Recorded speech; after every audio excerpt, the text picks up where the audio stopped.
My first job was as a receptionist at a small company. And I brought with it all of the enthusiasm that you can really only have with your first job. When that phone would ring, I would run and just snatch it up. And if someone else answered it before I did, I was known occasionally to have a little temper tantrum. But I was 3 years old. I was my dad's receptionist. He had a sales training company. He worked out of the home. And one day I asked if I could be his receptionist, and he said yes. And as I grew up and my motor skills improved, my job description expanded. A lot of times on weekends or after school, I would sit and put address labels and stamps on his newsletters. I would staple piles of paper together, and he paid me 5 cents each. And as a bonus, on Saturdays, he would take me with him to the bank, and then we would get pizza and orange soda. I loved working for my dad, but I always suspected that he was the one with the really good job, president of his company. So when I was 27 and at something of a career crossroads, it seemed the perfect time for me to start my own company. I took my background in nonprofit work and my master's degree in organizational management and decided to become a nonprofit management and fundraising consultant. I had a logo designed, I had business cards printed, and I had a website put up, and boom, I was Meredith Maslich, president. But then I started to wonder if that was enough. Partly because I looked like I was about 19 years old, and I mean, does like one person actually make a company? So I bought fake glasses so I would look older and more serious. And then I created fake email addresses like accounts payable at and sales at. And then I traded in my 10-year-old paid off green Ford Explorer truck for a brand new, much more professional looking car. I mean, it was a Toyota Yaris, but it was silver, like the BMW my dad had when I was little. And using my dad's sales scripts, I set up some meetings and I closed my first client. And then my second and my third, and boom, I was running a company. I took my laptop to coffee shops to work. I didn't schedule meetings before noon. I walked around with Bluetooth in my ear at all times, using words like ROI and resource allocation like a boss.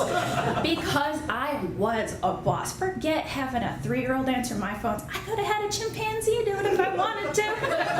It was my company, and it was exactly as much fun as I thought it would be. And my company grew, and by the 3rd year, I was making more money than I had ever made in my life. So I hired a part-time assistant, and she sent out my newsletter and she stapled papers. I paid her more than 5 cents a piece. And as a bonus, I made her grilled cheese and coffee. And the work just kept rolling in. So I hired contract staff to run the fundraising events, and I gave more and more time to my assistant. And it was great, except I didn't always build in those staff costs into the contracts. But I wanted to help every nonprofit that came to me, and if they couldn't afford me, I felt bad, and I'd offer them discounts, and I figured volume would bridge the gap. Turns out math doesn't work that way. By my 6th year, it had become very clear that being good at the work of a business and being good at running that business were 2 very different things. The situation was grim when the founder of a small nonprofit for at-risk youth came to me. She wanted to do this big, huge fundraiser, but she needed to do it in about half the time it would normally take for something that size.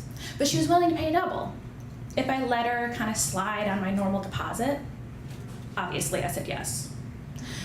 For the next 2 months, my assistant and I ran around like crack addicts looking to score, calling on every contact and connection and favor to bring in vendors and volunteers and pro bono photography and handcrafted gift baskets and centerpieces. And the night came, and not only had I pulled off the greatest event of my career, but the fee was going to make me solvent again.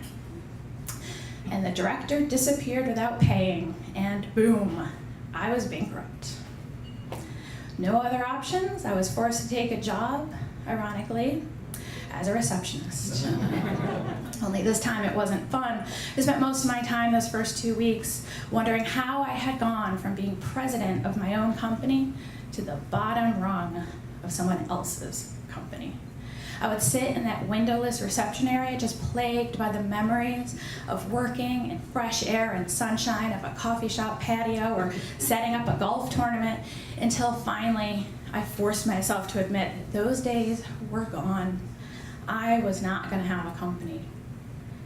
I'd always looked at that story of me as this 3-year-old receptionist as symbolic of where my life was going to go, that it meant I would be like my dad, that I had business in my blood. But now I had to consider that perhaps it was symbolic only of the fact that I was meant to just be a receptionist. 3.5 years later, not much had changed. Then one night, my cell phone rang, and the voice on the other side said, "So, would you like to publish my book for me?" It's not quite as random as it sounds. I had just finished self-publishing my dad's book about sales training, and she had heard about that from a friend, and she wanted to know if I could do the same thing for her. "Do you think this is something you might do as a living?"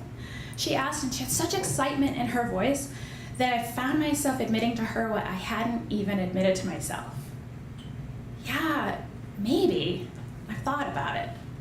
And the truth was, for months, I had had this voice in my head saying, do it, it'll be awesome. And it was like a breath of fresh air that just blew the cobwebs out of my head and out of my life. But every time I pictured it, all I could see was this 27-year-old girl, fake glasses, Bluetooth, sitting in a silver car that she couldn't afford. And I would just feel exhausted. I thought then about that 3-year-old girl and the glee that she had when she would answer that phone.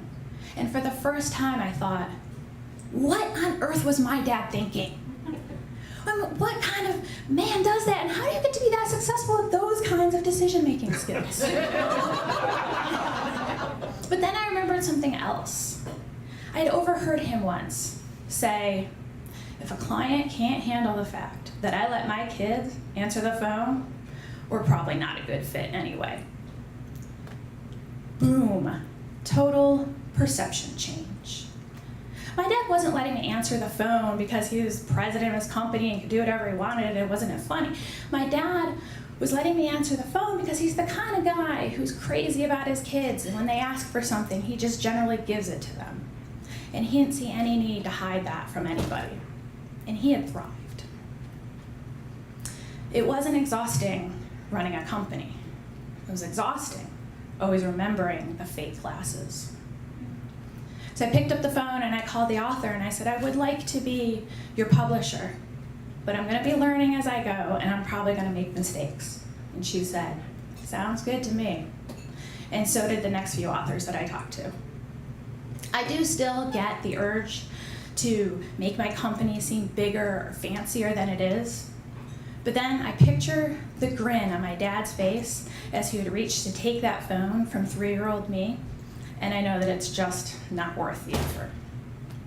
But the best part is that my dad is one of my authors, which means we get to work together again.